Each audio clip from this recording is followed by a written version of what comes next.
Olunaku lwa leero lwe lukomekereza kakuyege w'abanoonya akalulu ku ky'omubaka wa Campaign North.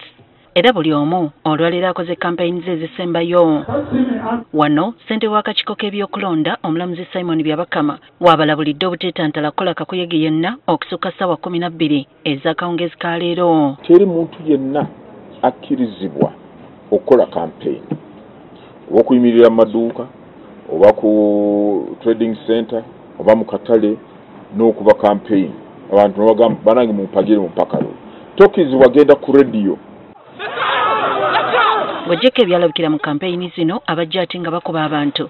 Byabakama asuubiza bannakawempe obutaba na kutya kwonna wadde nga abasirikale banaalabibwako mu bifo awalonderwa bajja kubaawo lwa kukuuma mirembe. Okulaba nti teri muntu yenna agenda okufaafaganyiza ebyokulonda mu Kawempe North.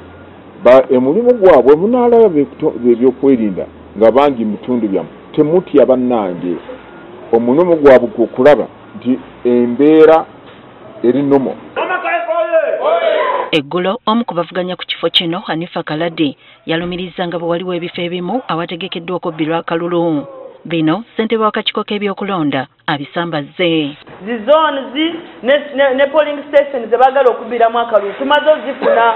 Omuntu alina information oba amawulire agagamba nti waliwo obululu obumu already waliwo ababuyina balinze bulinzi lunaku luli babusonseke mu box mututwale mbegayirire mutulagewa ati n'ekifo ekyo kye bagamba nti obululu bagenda obubbira tubasaba mutulage kiriwa. Zinagenda okwera ssaawa ey'okumakya ku lwokunala wa wiiki eno ng'okulonda kutandika mu bifo ewalondebwa mu Kawempe North. Kasita abalonzi 10 abaawandikibwa kulondera polling station babeerawo ku ssaawa eyo kyekinasobosesa presiding officer oba kulira polling station okugulawo kabokisi okulonda ne kulyoka ne kutandika. Kukomekerezedwa essaawa 10 naye wabaawo abalonzi bonna bakyali mu line polling station n'essaawa 10 ne zibasanga bakyali mu line balina okulonda.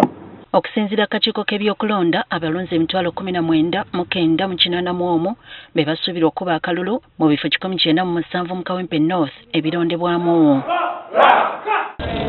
Okubeera n'akalulu aka 2026 ak'emirembe n'obwenkanya abakulembeze mu nzikiriza ez'enjawulo mu kibiina ekibataba ki Interreligious Council of Uganda bakkiriziganyizza okukolera awamu n'akakiiko k'ebyokulonda. Batugambye tuba tulina materials oba bitwetaagisa banyonyola eri abantu tugenda bikola era ne batusaba ngo naffe tusobole okwenyigiramu mu puroguramu ezo baba bagenze kyokulabirako bambalala oba ggulu oba Arua naffe tusobole okubeerayo ne twogerera eri abantu. Mu nsisinkana gye babaddemu olwaleero akakiiko kasabye bannaddiini bano nabo okubeera ababaka ab'emirembe wamu n'okukubiriza abakkiriza okwenyigira mu kulonda. Kawoofubeeno okubeera n'akalulu ak'emirembe n'obutebenkevu ak'amazima n'obwenkanya kitukakatako ffenna nga bannayuganda. Wabula mu mbeera eyeeyolekedde mu kunoonya akalulu ka Kawempe North abakuumaddemu bwe bakubidde abantu kireesewo ebibuuzo bingi ku buti okulonda bwe kubenda okubeera okwa bonna mu 2026. Susan Nanyanzi